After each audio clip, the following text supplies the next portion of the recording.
Miguel Moreta, representante de la provincia de Santo Domingo de los Áchilas por el movimiento Creo. A la fecha han pasado muchas cosas y de allí que, aplicando unos mandamientos de ese tratadista uruguayo Eduardo Couture que decía: el derecho se transforma constantemente y es necesario que los abogados estudien, por caso contrario cada día serán menos abogados.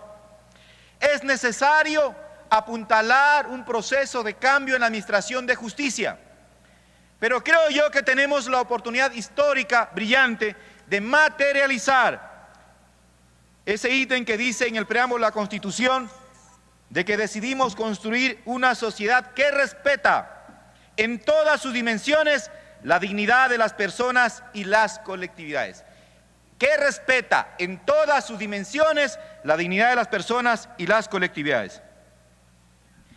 Y efectivamente debemos tener presente también de que para materializar esa realización de justicia es necesario precautelar la vigencia plena de principios como el que establece el artículo 1 de la Constitución, de reconoce al Ecuador como un Estado constitucional de derechos y justicia que permanentemente se vulneran. Que en el artículo 66, numeral 3, letra B, dice que es derecho de los ecuatorianos a una vida libre de violencia en los ámbitos público y privado. Que es derecho de los ecuatorianos, en el artículo 75, el acceso gratuito a la justicia y tutela efectiva por parte del Estado. Que es derecho de los ecuatorianos acceder a la seguridad jurídica. Que es derecho de los ecuatorianos que el sistema procesal sea un medio para la realización de la justicia, procurando la inmediación, celeridad y eficiencia. Y que es necesario también desmontar las prácticas dolosas del enjuiciamiento civil, administrativo y tributario, y de que se debe desterrar de plano la mala fe procesal en cumplimiento de lo previsto en el inciso segundo del artículo 174.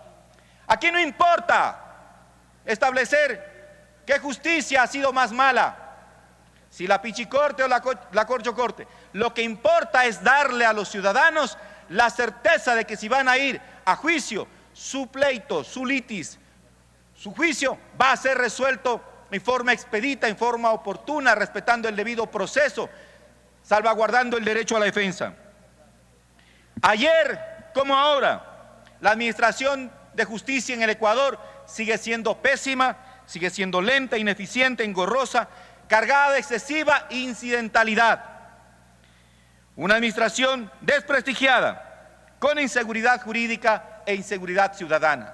Lo que importa es que la gente vuelva a cumplir la palabra empeñada, vuelva a confiar y a proferir buena fe, a cumplir los contratos. Las economías de los pueblos, los países, los grupos de países se desarrollan en función de los contratos que se cumplen, no de aquellos que se dejan de cumplir.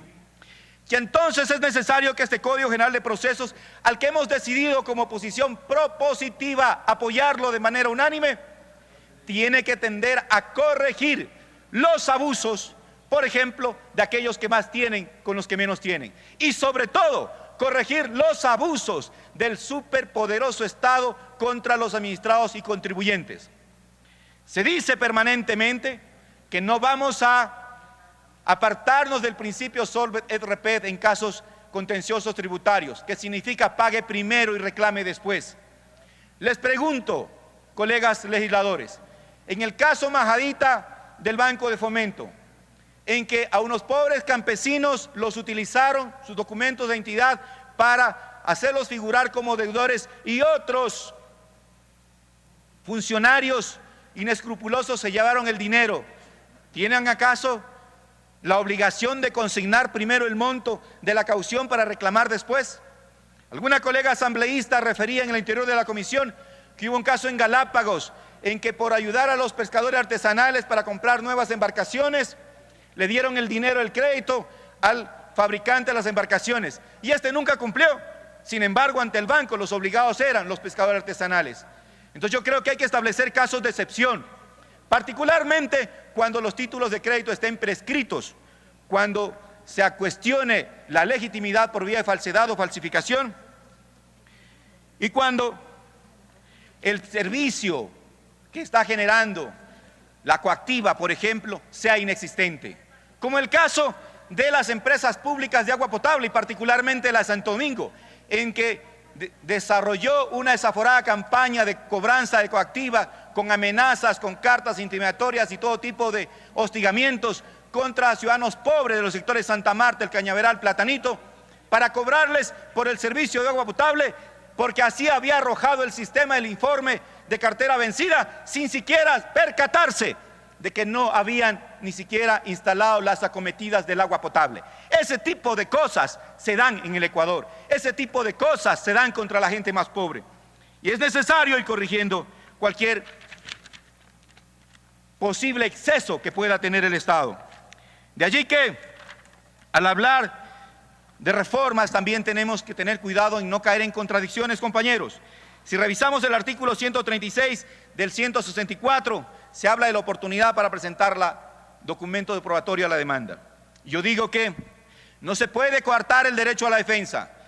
El derecho es totalmente dinámico y quienes hemos litigado, quienes hemos sido abogados litigantes, sabemos que muchas veces, por su condición cultural o de educación, el cliente, el actor, el accionante, no dice todos los datos al abogado, no sabe todos los medios probatorios y le entrega información incompleta. Y el abogado, con la investigación en el camino del juicio, va encontrando nuevos elementos de prueba. De allí que se debería extender para que los documentos probatorios puedan ser alegados y presentados aún o recomendados antes de 24 horas de convocarse a la audiencia correspondiente. En el caso del artículo 147, cuando se habla de las excepciones previas, el numeral 5 dice error en la forma de proponer la demanda. Bueno, esta disposición es abiertamente inconstitucional. El artículo 169 de la Constitución dice que la justicia no se sacrifica por la mera omisión de formalidades. Y cómo es que acá el juez está obligado a desechar la demanda por error en la forma de proponer la demanda. El juez está llamado a suplir los defectos de forma en que hayan incurrido las partes. Tanto más que se está estableciendo el hecho, por ejemplo, en el caso monitorio, de no recurrir a abogado para entrar a presentar una acción. Entonces, el usuario no es estudiante de derecho necesariamente, ni es abogado litigante, como para estar inteligenciado de las solemnidades sustanciales. En el artículo 171 del proyecto se dice que a petición de parte el juez descartará las preguntas sugestivas. No debe ser a petición de parte. El juez tiene la obligación de precautelar el ejercicio, el debido proceso para la persona que va a rendir confesión judicial. Entonces está obligado, le pidan o no, a desechar las preguntas sugestivas, capciosas o temerarias.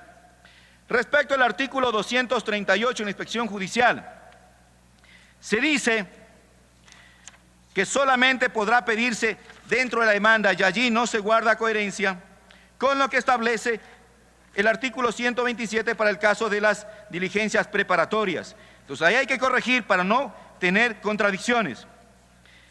En el caso del artículo 284, en el tercer inciso, se habla del abandono, diciendo que se archivará el proceso cuando el abandono es la falta de accionamiento en un juicio, una contienda judicial, y no es desistimiento expreso. En el caso del artículo 376, cuando habla de medidas cautelares a favor de la administración y suspensión del acto o hecho impugnado, hay que profundizar y mejorar la redacción al punto que los campeones del abuso de medidas cautelares en este país, llamados SRI, IES, Agencia Nacional de Tránsito, no pongan, por ejemplo, bloqueos de cuenta y provisión de enajenar por cobros de $40, de $10 de multa, etcétera de cosas. Lo propio en el caso de la suspensión de medidas cautelares. Si se están fundando en títulos de crédito prescritos, cuestionados de falsedad o por hechos generadores inexistentes, no se debe obligar a que el administrado caucione el total del monto más un 10% de intereses. Entonces hay cosas que hay que corregir.